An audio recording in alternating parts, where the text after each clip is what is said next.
पहली बात जो बोल रहा है बली का बकरा बनाया जा रहा है। अभी कुछ साल पहले जब 2013 में सीसेट इंट्रोड्यूस किया गया था, सीसेट से सबसे ज़्यादा दिक्कत अगर किसी को होने वाली थी तो वो हिंदी मीडियम के छात्रों को होने वाली थी। तब दिव्य कीर्ति सर हर एक क्या बोलते हैं न्यूज़ चैनल में जाके बैठे थे। क्यों? क्योंकि उससे उनकी कोचिंग को दिक्कत हो रही थी।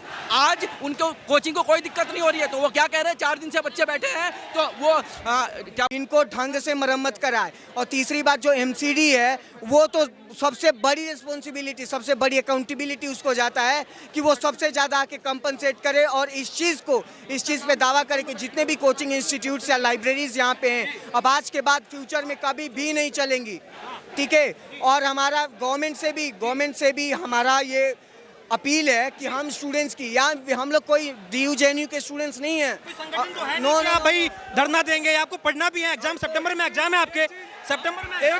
एक चीज हम आपके तरफ से बताना चाहते हैं, हमें अपने देश के किसानों से सीखना चाहिए। हमारे देश के किसानों पर जब 3 काला बिल लाया गया, जब तक उसे नहीं हटाया गया तब तक वहाँ से नहीं हटे। हमें अपने दोस्त स्टूडेंट से, भाई बहनों से यही बोलना है कि जब तक वो लॉ नहीं बनाए, जब तक कोई कानून इस पे नहीं बनाए, तब तक हमें यहाँ से नहीं हटना चाहिए। प्रशासनिक अधिकारी बनने के बाद में, कल को आईएएस बनने के बाद में जो सिस्टम को बदलने का मादा रखते थे, जो इसलिए पढ़ाई कर रहे थे कि कल को सिस्टम को हम बदलेंगे, देश के सिस्टम को मजबूत करेंगे, आज वो खुद एक सिस्टम का शिकार हो चुके हैं। सिस्टम ने आज उन छात्रों को मौत के घाट उतार दिया है। हम जिस सिस्टम की बात कर रहे हैं, ये सिस्टम ना आज का है न कल का है, ये बरसों पुराना है। जब भाजपा भी इसमें संलिप्त थी, एमसीडी जब 15 साल से भाजपा के हाथों में थी, तब भी ये सिस्टम इसी तरीके से काम कर रहा था। और एमसीडी जब अरविंद केजरीवाल जी के पार्टी के हाथों में आई, तब भी ये सिस्टम इसी प्रकार से काम कर रहा है। ये भी आरोप लगे हैं कि आम आदमी पार्टी के कई पार्षद हैं जिन्हें उस पूरे के पूरे मुखर्जी नगर, राजेंद्र नगर से हिस्सा भी जाता है। ये तथाकथित आरोप है।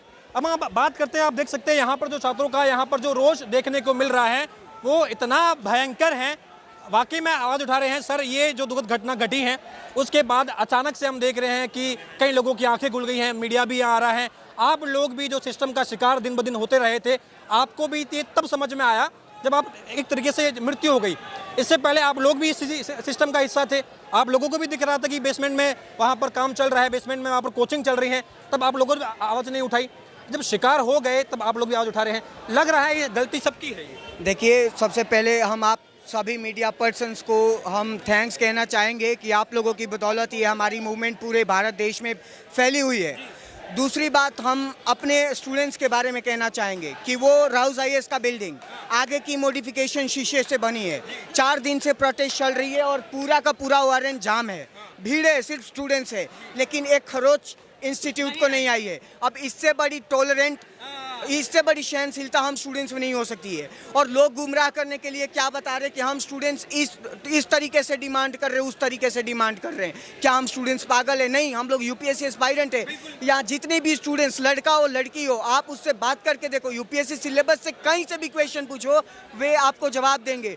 और दूसरी बात जो मैं कहना चाहूँगा, दूसरी बात मैं यह कहना चाहूँगा ना कि हमारा देश भारत, जिसमें नीरज चोपड़ा जैसे व्यक्ति, नीरज चोपड़ा जैसे प्लेयर जब भी गोल्ड जीत के आते हैं तो लोग उनको गिफ्ट्स देते हैं। महिंद्रा से लेके थार से ओडी बीएमडब्ल्यू जितने की कंपनीज हैं, सब उनको मोटी रकम, कार वार, हर एक चीज़ देती है।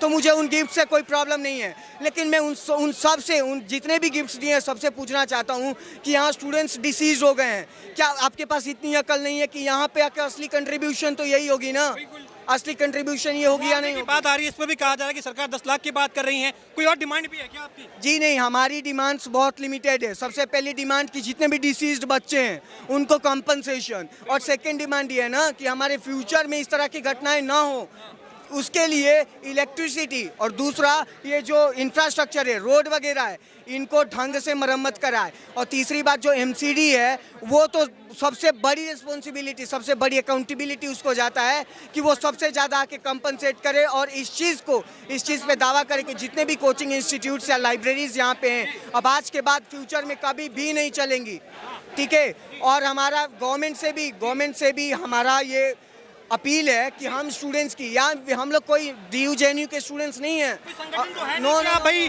धरना देंगे, आपको पढ़ना भी है, एग्जाम सितंबर में एग्जाम है आपके, सितंबर में। एक चीज हम आपके तरफ से बताना चाहते हैं, हमें अपने देश के किसानों से सीखना चाहिए। हमारे देश के किसानों पर जब 3 काला बिल लाया गया, जब तक उसे नहीं हटाया गया तब तक वहाँ से नहीं हटे।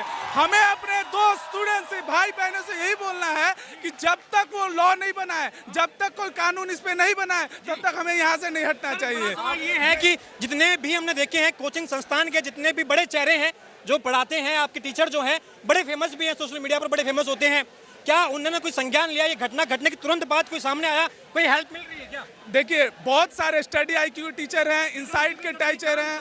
देखिए ये सब टीचर अच्छे हैं, वो हमें गाइड करते हैं, पर वो भी बचते हैं कि कोई इल सोशल। अभी हम देख रहे थे 2 दिन पहले JNU के ABVP के आ रहे थे। बलि का बकरा बना दिया जा रहा है। एक सेकेंड पहली बात जो बोल रहा है बलि का बकरा बनाया जा रहा है। अभी कुछ साल पहले जब 2013 में CSET इंट्रोड्यूस किया गया था, CSET से सबसे ज़्यादा दिक्कत अगर किसी को होने वाली थी तो वो हिंदी मीडियम के छात्रों को होने वाली थी।